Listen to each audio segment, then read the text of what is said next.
आप सभी लोगों का स्वागत है। मेरा नाम है यशदीप मलिक। आज डिटेल्स मैं लेकर आया हूँ स्वीडन की।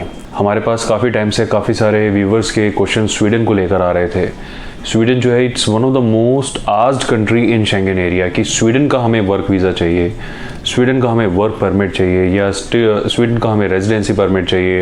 ये सब कैसे होगा, किस तरीके से होगा, डॉक्यूमेंटेशन क्या क्या इन्वॉल्व हैं, प्रोसेसेस क्या हैं, स्टेप बाय स्टेप प्रोसेसेस क्या हैं। अगर हम खुद करना चाहें बाय ऑन आवर ओन तो इसका क्या प्रोसेस है कि हमें किसी थर्ड पार्टी के थ्रू नहीं कराना, किसी एजेंसी के थ्रू नहीं कराना, कंसल्टेंट के थ्रू नहीं कराना, तब क्या प्रोसेस रहेगा। तो ऐसे लगातार क्वेश्चंस काफ़ी सारी वीडियो में आप लोगों ने भी नोट किए होंगे। तो इस वीडियो में स्वीडन से लेके इन सभी क्वेश्चंस के हम लोग आपको आंसर बताएंगे और आपको स्टेप बाय स्टेप पूरी कंप्लीट गाइडेंस देंगे कि आप अपने कंफर्ट के अकॉर्डिंग किस तरीके से स्वीडन का वर्क वीज़ा ले सकते हैं, रेजिडेंसी परमिट ले सकते हैं।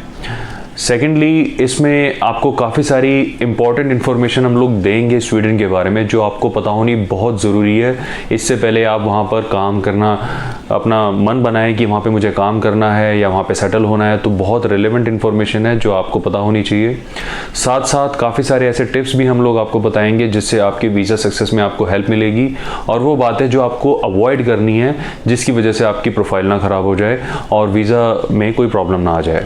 तो अगर आप नए दर्शक हैं इस चैनल के तो इस चैनल को ज़रूर सब्सक्राइब करें क्योंकि ऐसी इन्फॉर्मेटिव वीडियोस हम लोग रेगुलर बनाते हैं। काफ़ी सारे देशों की ऑलरेडी इस चैनल पे citizenship, PR, work visa, residency permit, work permit के ऊपर वीडियोस अपलोड हो चुकी हैं और बहुत सारे देशों की अपलोड होने वाली हैं। तो बेल आइकन भी दबाएं ताकि इसकी नोटिफिकेशन आप तक पहुंच जाए। तो सबसे पहले स्वीडन वर्क परमिट या वर्क वीज़ा, इसके स्टेप्स जान लेते हैं। स्टेप नंबर 1 होगा, सबसे पहले तो है कि आपके पास वहाँ पे जॉब होनी चाहिए, just like every other step. दूसरा, आपके पास अब जॉब कैसे मिलेगी वो सारी मैं आपको अभी डिटेल दूंगा।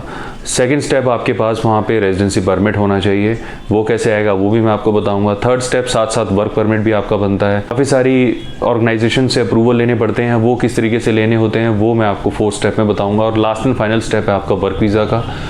तो सबसे पहले शुरू करते हैं कि स्वीडन आपको चुनना चाहिए कि नहीं। देखिए, स्वीडन में काम करने से पहले आपको ये जानना होगा कि स्वीडन का work visa is one of the toughest in Europe, क्योंकि स्वीडन के अंदर जैसे कि आपने इंडिया में सुना होगा ट्रेड यूनियंस चलती हैं। आप कहीं पर भी अगर माउंटेनियस हिल स्टेशंस पे जाते हैं तो आपने वहाँ पे सुना होगा अक्सर यहाँ पे ट्रेड यूनियन है। तो ऐसा और भी काफ़ी सारी जगह हिल स्टेशंस में है, काफ़ी प्रोटेक्टिव एरियाज़ में भी ट्रेड यूनियन चलती हैं। तो ऐसा ही कल्चर स्वीडन के अंदर भी है ट्रेड यूनियन का। यानी ये वो यूनियन है जिनका अपने लोकल एरिया के ट्रेड के इंटरेस्ट को मेंटेन करना होता है। इनका काम कि वहाँ पे सबसे पहले अपॉर्चुनिटीज़ लोकलाइट्स को मिले, सबसे पहले राइट्स लोकलाइट्स को मिले, सबसे पहले जो भी प्रॉफिट्स हो रहे हैं लोकलाइट्स के हुए, यानी whatever comes first should come to the localite. तो उनके ये इंटरेस्ट होते हैं। तो ये काफ़ी हद तक एंटी आउटसाइडर होते हैं कुछ हद तक, चाहे स्वीडन को लोग डिनाई करें। बहुत सारे लोग हैं वहाँ काम करते हैं, मैं आपको काफ़ी सारे रेफरेंस भी बताऊंगा। बहुत सारे लोग वहाँ पे काम करते हैं और वो बहुत तारीफ़ें भी करते हैं। आप भी वहाँ पे काम कर सकते हैं, आपको भी जॉब मिल सकती है, लेकिन वो आसान नहीं है। लेकिन स्वीडन में अपॉर्चुनिटीज़ बहुत हैं, बहुत अपॉर्चुनिटीज़ हैं। किस किस सेक्टर्स में, किस किस ट्रेड्स में, वो भी मैं आपको अभी क्लियर कर दूँगा। तो ये जानना कि वहाँ पे ट्रेड यूनियन है तो क्या इससे हमें वीज़ा नहीं मिलेगा, इसका मतलब ये है? नहीं, इसका ये मतलब बिल्कुल भी नहीं है। इसका मतलब ये है कि आपके टेस्ट काफ़ी सारे होंगे, यानी आपके डॉक्यूमेंटेशन आपको बड़े स्ट्रांगली बनाने पड़ेंगे, यानी आपका केस बहुत अच्छे से वेरीफाई किया जाएगा। तो ये सारी चीज़ें होंगी। तो इसका मतलब सीधा सीधा सा डरने वाला नहीं है। इसका मतलब है कि आपकी प्रिपरेशन एक्स्ट्रा होनी चाहिए वहाँ पे। क्योंकि देखिए, अगर फ्रांस में आपने सुना होगा work visa, relatively present time की बात करें तो थोड़ा सा टफ होता जा रहा है, लेकिन अगर कोरोना से पहले की बात करें तो फ्रांस का वर्क वीज़ा सक्सेस फिर भी रिलेटिवली बेटर था। पोलैंड का work visa success relatively better था। अब स्वीडन में किन किन सेक्टर्स में अपॉर्चुनिटीज़ आती हैं वो समझने की ज़रूरत है। तो स्वीडन आपको लग रहा होगा कि यहाँ पर क्या बड़ी कंपनियाँ होंगी, यहाँ पर क्या होगा, तो ऐसा नहीं है। स्वीडन के अंदर भी बहुत बड़ी बड़ी कंपनीज है जो ऑलरेडी इंडिया में अपने सारे मतलब सर्विसेज देती हैं। जैसे वोल्वो है जिनकी बसेस चलती हैं, लग्जरी कार्स चलती हैं। एरिक्सन है, जो सोनी एरिक्सन के फ़ोन आते थे उससे पहले Ericsson used to be a separate brand. Electrolux है जिनके काफ़ी सारे ब्रांड्स आते थे, होम अप्लायंसेस आते थे। और भी बहुत सारे सेक्टर्स हैं। यानी वहाँ पे अगर आप इंजीनियरिंग सेक्टर में हैं या इलेक्ट्रॉनिक इंजीनियरिंग या सिविल इंजीनियरिंग, तो वहाँ पे अपॉर्चुनिटीज़ बहुत अबेंडेंस में है। सेकंड, वहाँ पे अगर आप एनर्जी सेक्टर में हैं, जैसे स्वीडन कहा जाता है रिन्यूएबल एनर्जी सेक्टर का जो इक्विपमेंट जो बनते हैं या टूल्स जो बनते हैं, Sweden is one of the hot bed of that. यानी स्वीडन के अंदर जो रिन्यूएबल एनर्जी होती है, जैसे solar energy, wind energy, hydro electric power, ये सारी जो इनके अंदर जो मशीनरी यूज़ होती है, टूल्स यूज़ होते हैं, तो एक तरह से स्वीडन को उसका हब भी माना जाता है। अगर आप ऐसी इंजीनियरिंग में हैं जिनका मशीनरी से रिलेटेड है, तो वहाँ पर काफ़ी अच्छी गुड न्यूज़ है। और उसके अलावा वहाँ पे सिविल इंजीनियरिंग में, यानी वहाँ पे कंस्ट्रक्शन कंपनीज बहुत हैं। अब कितनी अजीब सी बात है, क्योंकि स्वीडन के खुद के अंदर बहुत ज़्यादा कंस्ट्रक्शन एक्टिविटीज़ नहीं होती हैं।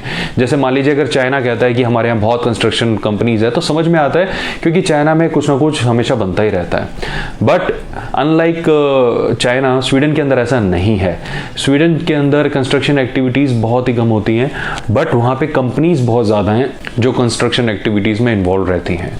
तो उनके जो कंपनीज़ के सिविल इंजीनियर्स हो गए या कंस्ट्रक्शन रिलेटेड वर्कर्स हो गए, वहाँ पे डिमांड रहती हैं और उनके प्रोजेक्ट्स वर्ल्ड वाइड चलते रहते हैं। अफ्रीका के अंदर, साउथ अमेरिका के अंदर, यूरोप के दूसरे कंट्रीज़ के अंदर, एशिया के अंदर भी। अगर आपको स्वीडिश लैंग्वेज की बिल्कुल भी नॉलेज नहीं आती, तो यकीन मानिए कि सारी मेहनत भी आपकी इतनी फ्रूटफुल नहीं रहने वाली, क्योंकि स्वीडिश आपको थोड़ी बहुत आनी ज़रूरी है कि आप अपने व्यूज़ को एक्सप्रेस कर पाएँ और दूसरे के बोले हुए शब्द को समझ पाएँ।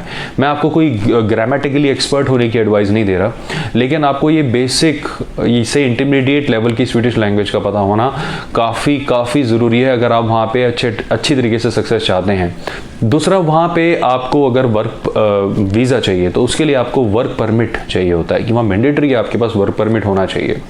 काफ़ी सारी कैटेगरीज में उसे रेजिडेंसी परमिट में भी क्लासिफाई किया जाता है। वर्क परमिट को कैसे लिया जाता है? सबसे पहले तो वहाँ पे आपके पास जॉब होनी चाहिए।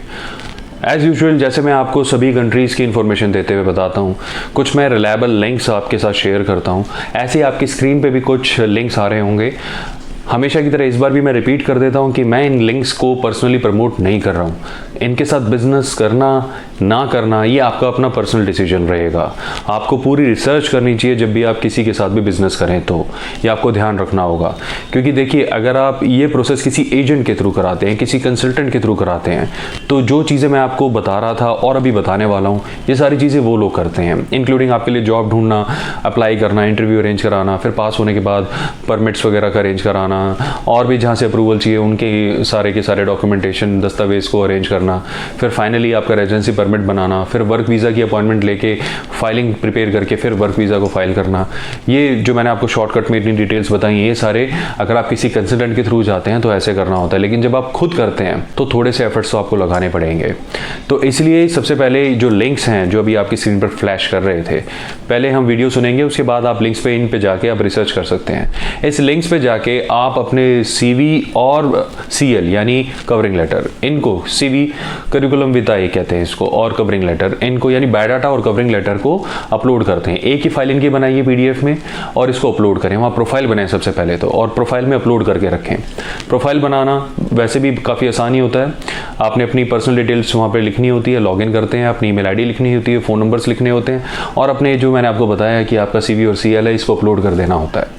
उसके बाद जो भी आपकी बैकग्राउंड है, यानी जिसमें भी आपका बहुत अच्छा एक्सपर्टीज़ है, जिसमें भी आपने बहुत अच्छी एजुकेशन की हुई है, उन रिलेवेंट पोजीशंस को फाइंड करना होता है और वहाँ पे अप्लाई करना होता है।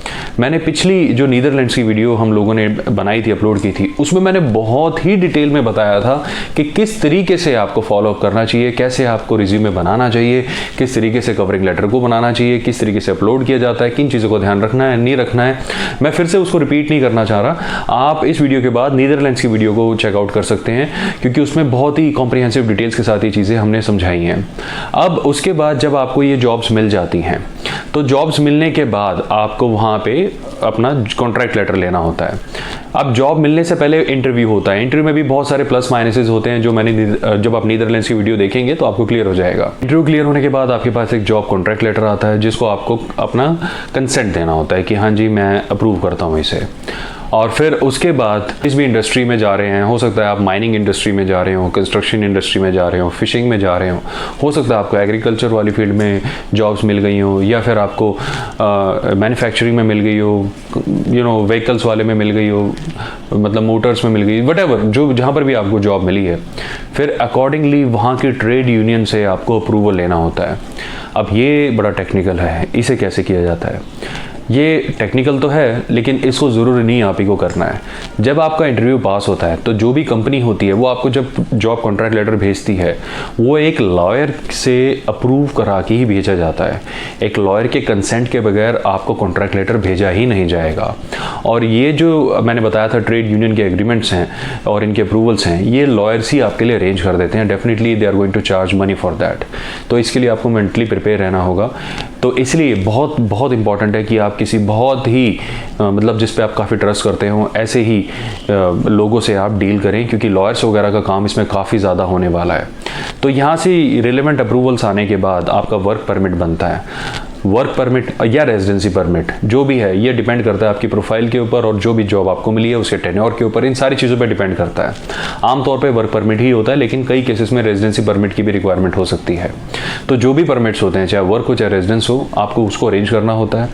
जॉब कॉन्ट्रैक्ट लेटर हो गया, और आपके जो मेडिकल हैं, जैसे कि हर मेडिकल बड़ा आसान है कि हर बार मैंने आपको बताया कि मेडिकल बनाना बड़ा आसान होता है। आपको पैनल हॉस्पिटल के पास, एक पैनल डॉक्टर के पास जाके इसको मेडिकल को बनवाना होता है, जिसमें वो डिक्लेयर करता है कि आपको कोई जानलेवा बीमारी नहीं है। आप जिस भी शहर में रहते हैं, इंडिया के जिस भी सिटी में रहते हैं, आप वहाँ पर जाके पैनल हॉस्पिटल जो आपको स्वीडिश एम्बेसी से पता लगते हैं, सिर्फ उन्हीं हॉस्पिटल्स के पास जाकर आपको मेडिकल बनवाना होता है। फर्स्ट। सेकेंडली, आपकी पीसीसी या PCR whatever, police clearance certificate या पुलिस क्लियरेंस रिपोर्ट, वटेवर आप इसे जो भी कहें, ये आपको अरेंज करना होता है। इसमें भी डिक्लेयर किया जाता है कि आप कोई फ्यूजिटिव नहीं है, कोई बहुत खतरनाक धारा आपके ऊपर नहीं लगी हुई है, आप कोई एक एंटी सोशल एलिमेंट नहीं है। ये सारी चीज़ें उसमें डिक्लेयर होती है, जिसमें क्लियर किया जाता है कि आपका कैरेक्टर एकदम क्लीन है। ये कहाँ से मिलता है? आपके नियरेस्ट शहर में जहाँ से भी आपने पासपोर्ट बनवाया था, ये वहीं से ही बनेगा।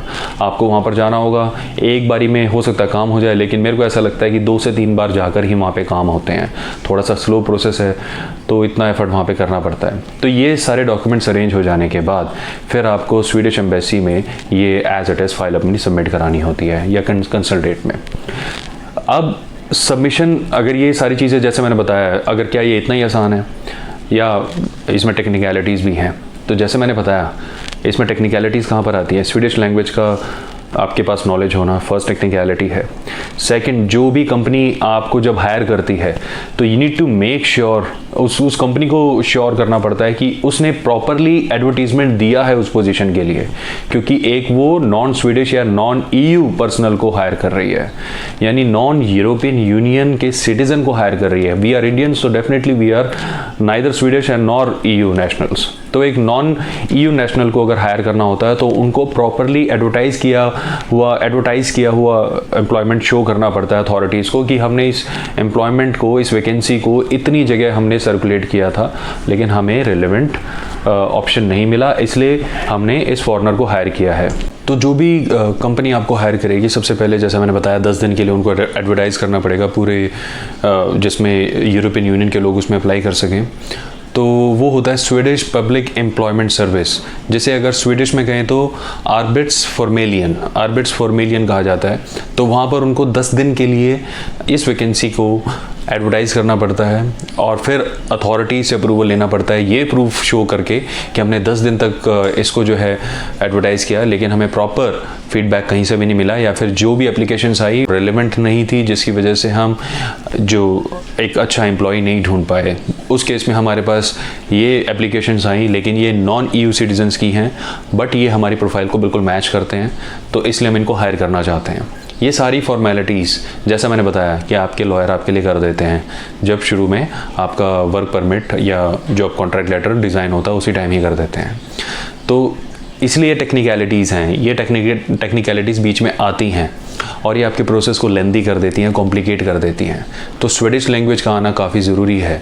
मेरा पर्सनल ओपिनियन ये कहता है कि अगर आपको स्वीडिश लैंग्वेज बिल्कुल भी नहीं आती है तो वहाँ पर ग्रोथ फिर बहुत ही मुश्किल रहेगी आपके लिए। तो इसलिए स्वीडिश लैंग्वेज करके जाइए, और जो भी वैकेंसी में आप अप्लाई कर रहे हैं, जिस भी सोर्स के थ्रू अप्लाई कर रहे हैं, कंपनी जब आपका इंटरव्यू लेती है या जब भी आपको कॉन्ट्रैक्ट लेटर भेजती है, तो ये आपका पूरा राइट है, उनसे पूछिए आर्बिट्स फॉर्मेलियन में आपने 10 दिन की एडवर्टीजमेंट की है इस वैकेंसी के लिए, अगर वो ना कहती हैं तो यकीन मानिए वो आगे से अप्रूवल आपके लिए नहीं ले पाएंगे। और उन्होंने अगर किसी तरीके से कुछ डॉक्यूमेंट्स ले भी लिया वर्क परमिट का तो एम्बेसी से नहीं अप्रूव हो पाएगा। तो इसलिए ये चीज़ें आपको ध्यान रखनी होंगी। अब ये सारी फॉर्मेलिटीज़ हो जाने के बाद आपके जब सारे डॉक्यूमेंट्स एम्बेसी में सबमिट होते हैं तो एक लास्ट एंड फाइनल इंटरव्यू आपका एम्बेसी में भी हो सकता है, और मोस्ट केसेस में होता भी है, लेकिन वो इतना टफ नहीं होता। अगर आप शुरू में अपना इंटरव्यू क्लियर कर जाते हैं उस कंपनी के साथ या कंसल्टेंट के साथ तो बाद में इतनी प्रॉब्लम आपको नहीं आती है। एम्बेसी ने भी आपसे यही पूछना है कि वहाँ पे आप किस लिए जा रहे हैं, आपकी प्रोफाइल के डॉक्यूमेंट्स चेक करेंगे। उस टाइम हो सकता है वो आपकी सारी डिग्रीज़ भी चेक करें, वो आपसे डिग्रीज़ मंगा भी सकते हैं, लेकिन अगर नहीं भी मंगाते तो मैं पर्सनली आपको कहूँगा आप अपनी डिग्रीज़ लेकर जाएँ, अपनी सारी जितने भी डिप्लोमाज हैं वो लेकर जाएँ, जस्ट इन केस अगर वो क्रॉस वैलिडेट करना चाहें तो वो कर सकें। क्योंकि वीज़ा इंटरव्यू बिल्कुल भी लाइटली मत लीजिएगा, बिल्कुल भी नहीं, क्योंकि फाइनल से एम्बेसी का ही है। हो सकता है कंपनी ने आपको एम्प्लॉय कर लिया, सारे डॉक्यूमेंट्स दे दिए, लेकिन इसका मतलब बिल्कुल भी नहीं है कि आपके पास वर्क वीज़ा आ गया आपके पासपोर्ट पे। वर्क वीज़ा लगाने का काम एम्बेसी का ही है। तो फाइनल इंटरव्यू को बहुत सीरियसली आपने लेकर जाना है। फ्यूचर में आने वाले टाइम में हम एक वीडियो अपलोड करेंगे जिसमें हम आपको बताएंगे वर्क वीज़ा के अंदर क्या क्वेश्चंस एंड पॉसिबल आंसर्स पूछे जाते हैं एम्बेसी के अंदर जब भी आप वर्क वीज़ा का इंटरव्यू देने जाते हैं, ताकि उससे आपको और भी ज़्यादा पिक्चर क्लियर हो सके। तो मुझे पूरी उम्मीद है कि ये सारी डिटेल्स आपकी काफ़ी हेल्प करेंगी। इसके रिगार्डिंग अगर आप हमारी हेल्प चाहते हैं तो स्क्रीन पर दिए हुए नंबर पे भी आप हमें कॉन्टैक्ट कर सकते हैं। अपना समय देने के लिए बहुत बहुत धन्यवाद। आपका दिन शुभ रहे, स्वस्थ रहें, बाय बाय।